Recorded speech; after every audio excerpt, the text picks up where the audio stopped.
Las mejores historias de terror son las reales. Y hoy quiero contarte una de esas, pero que tiene que ver con música. Esta historia real contiene un suicidio, 2 asesinatos, que se sepan, 50 intentos de quema de iglesias, 17 que efectivamente se quemaron y un bombero muerto. Incluye también la aparición especial de El Señor de los Anillos, unos cuantos satanistas, y chicos bien de bachillerato. Esto es No Recomiendo, un podcast de antirrecomendaciones de la vida y de lo que consumimos.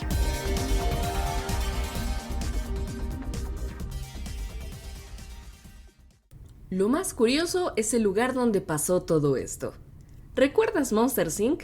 Nepal, el tranquilo Nepal. Bueno, casi podríamos decir lo mismo de Noruega, ¿no? Noruega, la tranquila Noruega. País en donde no pasa nada, donde hay paz, donde hay riqueza y entre cuyas exportaciones principales encontramos el gas, el petróleo, el bacalao y sí, mucho heavy metal. Vamos a viajar en el tiempo, hasta los años 80, específicamente 1987. Pero para explicar qué pasó en Noruega en esos años, hay que entender un poquito sobre heavy metal. Para que nos demos una idea de la línea del tiempo del rock, pensemos en para qué servía este género. El rock and roll surgió en los últimos años de los 40 y principios de los 50, con base en música afrodescendiente como jazz y el rhythm and blues. Luego, el rock se volvió menos bailable y con ganas de dar statements de verdad. No por nada los Beatles empezaron haciendo rock and roll y acabaron haciendo cosas muy experimentales para su tiempo. El rock empieza a contar historias y durante una temporada incluso estaba muy ligado al movimiento hippie. Podrán preguntarle a distintos musicólogos, pero vamos a decir que el proto-heavy metal se empieza a contar desde que en 1970 Black Sabbath saca su disco homónimo, una respuesta al rock que se había hecho hasta entonces, porque adiós al amor y paz y bienvenidos a la época de la desesperanza. El heavy metal surge como un rock duro, rápido y con letras más bien oscuras. Peace and love? Come on. Aún después de la Segunda Guerra, la humanidad quiere seguir peleando, como ya había demostrado la guerra en Vietnam. El metal entonces se reproduce en Inglaterra con eficiencia. A diferencia de los niños bonitos de los Beatles o de los estudiados de Pink Floyd, Black Sabbath nació en el pueblo de Birmingham, un lugar lleno de obreros. Y pues su influencia creció y creció. Y casi que empezó una competencia por ver quién era el más rudo del condado. Así nació el speed metal. Vamos a llevar nuestros instrumentos al límite. Pero el metal no tardó en cruzar el charco y en Estados Unidos tomaron el glam rock y le pusieron algo más de punch metalero. Hay metaleros que dicen que al glam nunca le quedará el apellido de metal, porque también es conocido como hair metal, metal de cabello, vamos a decir, o pop metal. Pero yo creo que sí tienen espíritu metalero, un espíritu al menos contestatario. En Gringolandia tuvo tal auge esta muestra de letras prominentemente sexuales y antirreligiosas que legisladores de Estados Unidos llevaron a juicio a estos músicos. Quien llevaba esa bandera era la señora Tipper Gore, esposa de Al Gore, que fue vicepresidente de los Estados Unidos en tiempos de Clinton y que luego saltó a la fama por su documental Una verdad incómoda. Bueno, pues la señora Tipper decía que esta música solo envenenaba las mentes de los jóvenes. Y Dee Snider, el vocalista de una banda llamada Twisted Sister, que seguramente ubicas por su éxito Huevos con aceite,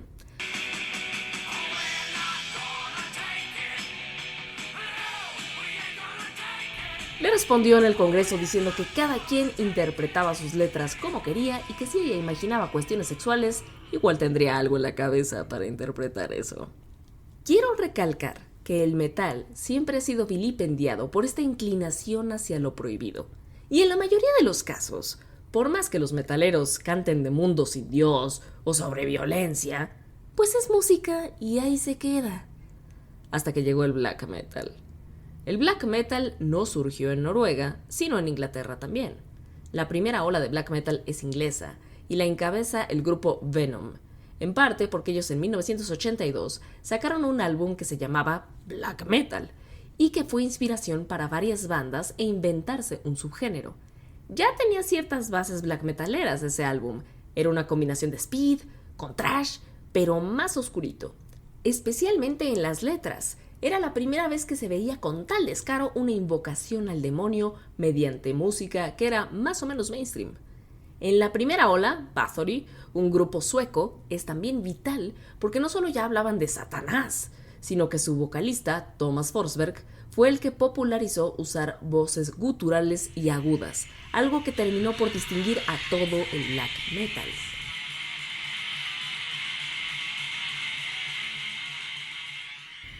No me quiero embrollar en discusiones estúpidas, pero esa es una de las cosas que diferencian al black metal del death metal, las voces. También que el death metal usa más graves, en ese sentido es más parecido al thrash, y de una vez pongamos esto claro, el death metal no habla de Satanás o la pérdida divina, y el black metal sí suele hacerlo. Bueno, ya, mucha teoría. Vamos a lo divertido.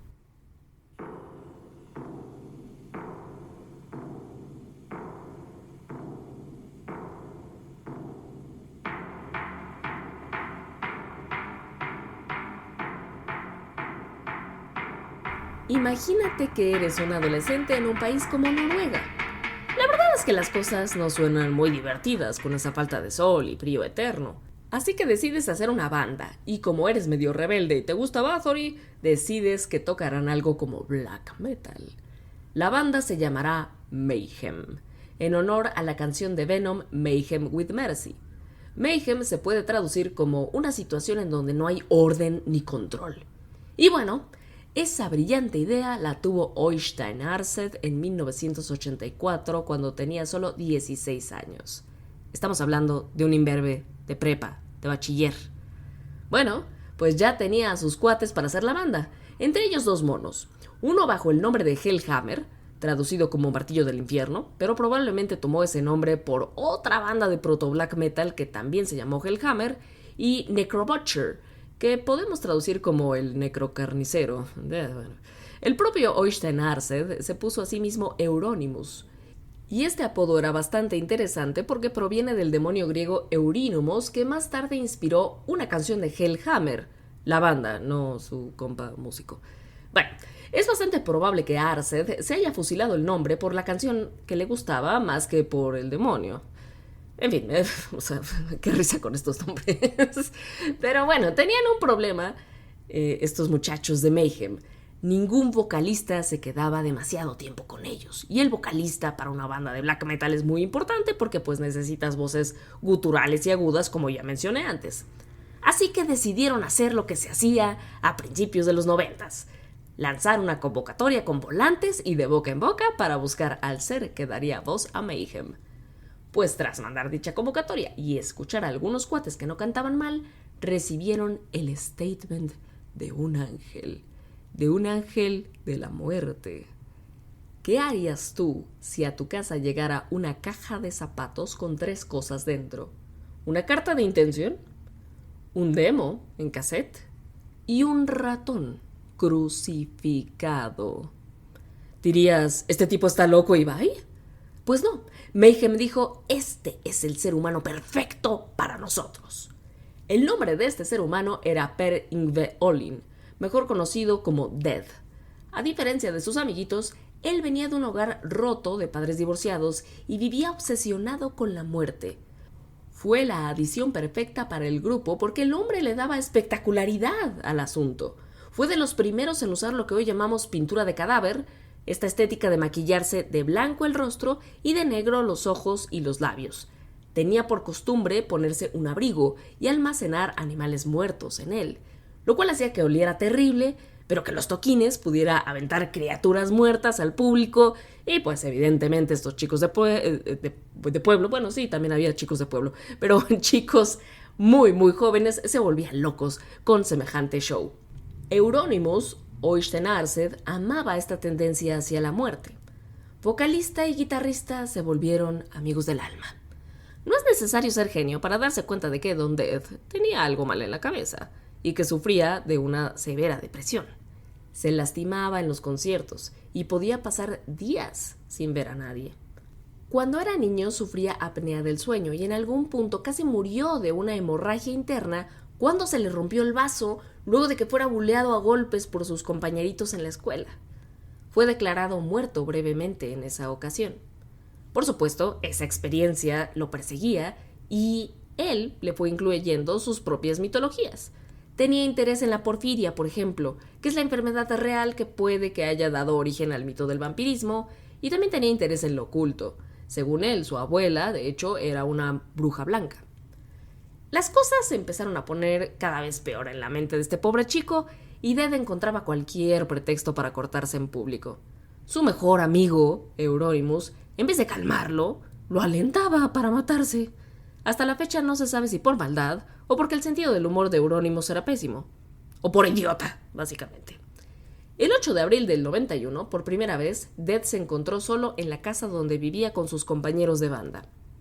Hizo una nota, tomó un cuchillo y se cortó las muñecas y el cuello. Desesperado por morir rápido, decidió agilizar el asunto con un escopetazo en la cabeza. Dead tenía solo 22 años. Quien encontró el cuerpo fue Euronymous, quien tuvo que entrar por una ventana a la casa cerrada. Aquí viene una pregunta de sentido común. Si encuentras el cuerpo de tu mejor amigo bañado en sangre, ¿qué haces? Pues llamas a emergencias, ¿no? Bueno, Euronymous decidió salir, conseguir una cámara desechable y regresar para hacer unas cuantas fotos. Una de esas fotos sirvió de portada para el primer disco en vivo de Mayhem, Dawn of the Black Hearts. La puedes buscar si te gusta este asunto del morbo. En su nota, Dead había escrito: "No soy un ser humano, este es solo un sueño, y pronto despertaré". Que tengamos noticias, Dead todavía no despierta. De aquí, si se puede, las cosas van en picada. Para ese momento, la banda Mayhem ya era famosilla, y solo un mes después de la muerte de Dead, Euronymous abrió Helvete, Infierno, su tienda de discos en Oslo. También hizo su propia disquera, con la que empezó a producir no solo los discos de su banda, sino de otro personaje increíble en estos años, el señor Varg Vikernes. Y recuerden bien el nombre porque es muy importante, Varg Vikernes, conocido como el Conde Grishnak, para ser precisa. Su proyecto musical se llama Burzum, lo cual quiere decir oscuridad en la lengua negra de Mordor. Creada por J.R.R. Tolkien, cuya obra más conocida es El Señor de los Anillos. Sí, o sea, estos tipos además eran medio frikis. Bueno, pues el Conde era más hardcore que el resto de sus compatriotas. El black metal noruego empezó a ser abiertamente satanista y misántropo, o sea, odiaban a otros seres humanos. Digo, a ver, tampoco los culpo, pero baja. Criticaban a la iglesia de Satán por ser demasiado humana, porque en la iglesia de Satán se cree que el ser humano es poderoso y uno debería procurar su propio beneficio. Ellos preferían hablar de un satanismo tradicional, lo que en inglés se conoce como Theistic Satanism, en donde hay una visión completamente anticristiana y que transmite odio hacia la humanidad entera, y sí se ve a Satán no como una figura, digamos que ideológica, sino que sí se cree que es una criatura o un dios o antidios. En fin, la música además pasó no solo de ser black metalera, sino también a veces a ser abiertamente terrorífica. Te pondré solo unos segundos para que veas a lo que me refiero. No te recomiendo oír esta rola de noche.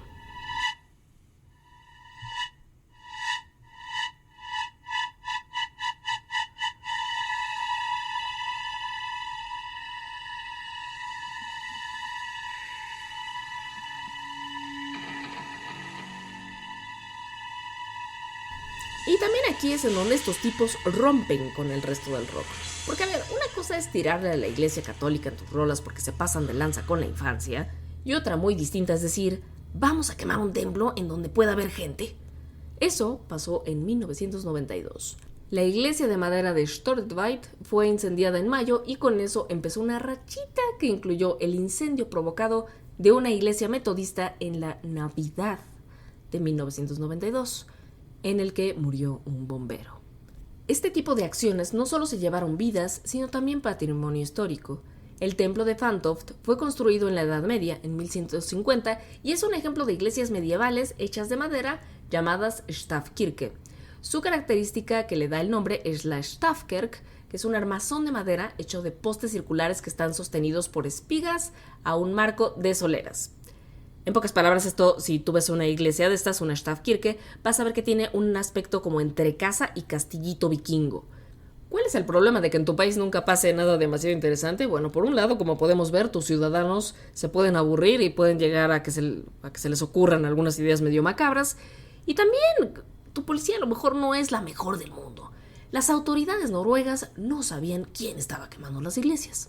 Si se hubieran metido a la tienda de discos de Euronymous, Helvete, probablemente habrían visto más rápido que tarde que uno de los álbumes de Burzum tenía en su portada nada más y nada menos que el casco de la iglesia de Fantoft medio en pie, rodeado de cenizas.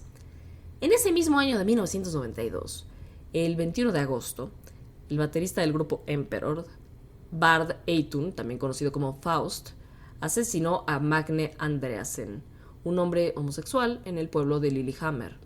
De acuerdo con el baterista, el señor Andreasen se le acercó con una propuesta sexual y él caminó a su lado hasta el Parque Olímpico. Ahí Faust lo apuñaló 37 veces y lo siguió todavía pateando en el suelo. Al día siguiente, este hombre, Faust, el baterista, regresó a Oslo para acompañar a Vikernes al conde y a Euronymous Oystein-Arset a quemar una iglesia. En 1994, Faust fue sentenciado finalmente a 14 años de prisión, pero salió libre en 2003. Bueno, toda esta serie de eventos espantosos terminó afortunadamente, pero de una manera horrible, por una discusión entre Varg Vikernes, el conde, y el grupo de músicos que se reunía en la tienda de discos, especialmente con Euronymous. El conde quería decirle a la policía quiénes eran ellos y los crímenes que habían cometido. El resto de músicos pensaba que era una pésima idea. En la noche del 10 de agosto, el conde llegó a casa de Euronymous y empezaron a discutir. No solo por el asunto de revelar que se querían entregar, sino porque al parecer Euronymous le debía regalías de las ventas de los discos de Burzum al conde. Según el conde, Euronymous lo iba a matar y él se le adelantó en defensa propia. Ahora, 23 puñaladas por la espalda no me suena muy a defensa propia, pero me parece interesante que la persona que anduvo tomando fotografías de su mejor amigo después de desvivirse fuera castigado por el destino con su propia muerte de una forma extremadamente violenta. Dios sabrá por qué las leyes noruegas son así, porque el conde fue sentenciado a solamente 21 años de prisión por los siguientes crímenes: el asesinato de Euronymous, la quema de 3 iglesias, el intento de 2 incendios más y el robo de 150 kilogramos de explosivos. Pero salió mucho antes, en 2009, nada más 15 años después. Pero dicen que el árbol torcido jamás se endereza y fue arrestado otra vez en 2013, pero en Francia, porque parecía que estaba planeando un acto de terrorismo neonazi. Su esposa había comprado 4 rifles y a los vecinos se les hizo raro. La policía francesa creyó que la cosa iba por terrorismo racial porque el conde, además, recibió una copia del manifiesto de ultraderecha del asesino en masa Anders Behring Breivik, ser que a lo mejor ubicas porque detonó una van bomba por la que murieron 8 personas y que después mató a 69 jóvenes de un campamento de verano. Y bueno, encima de todo esto, Varg Vikernes en su blog en YouTube también hablaba de misantropía racial. Lo que más me sorprende de esta historia de terror es que todos estos actos loquísimos los hicieron chicos adolescentes, de mínimo 16 y máximo de 23 años. Creo que el tipo de música que tocaban tiene algo que ver. Es posible. Y por eso no te recomiendo escuchar el black metal de la segunda ola, la de Noruega. Vete tú a saber si se pegan esas cosas o no. Pero la verdad es que no todo estuvo perdido en el ámbito musical. El black metal sí que hizo cosas buenas por la música, yo creo, especialmente por el heavy metal.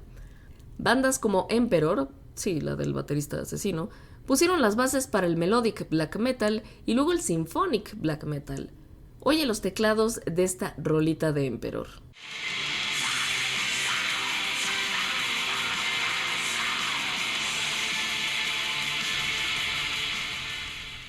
Yo tengo la teoría de que los black metaleros tienen un corazoncito calientito al que simplemente les sobra frío escandinavo. Y bueno, otro de los miembros de la banda de Emperor, mejor conocido como Mortis en el mundo del espectáculo, y sí, si conoces a mi primera gata, también se llama Mortis, No es ninguna casualidad, Mortis es muerte en latín, pero también es el nombre de un gran músico. Y él, pasamos de que hiciera cosas como esta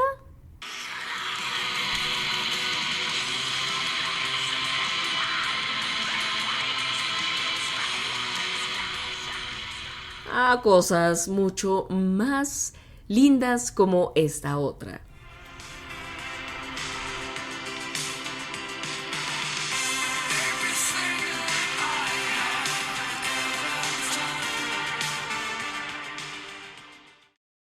Último ejercicio. Quiero que trates de escuchar lo siguiente, pero quitándole las guitarras, el ruido.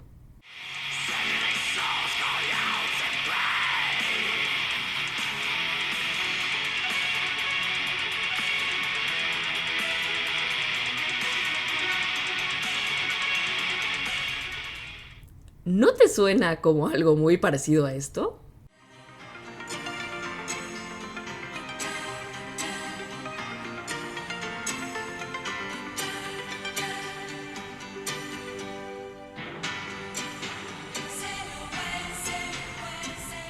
Esta banda es heredera de esa segunda ola de black metal, se trata de Dimmu Borgir y es uno de mis grupos favoritos de black metal sinfónico.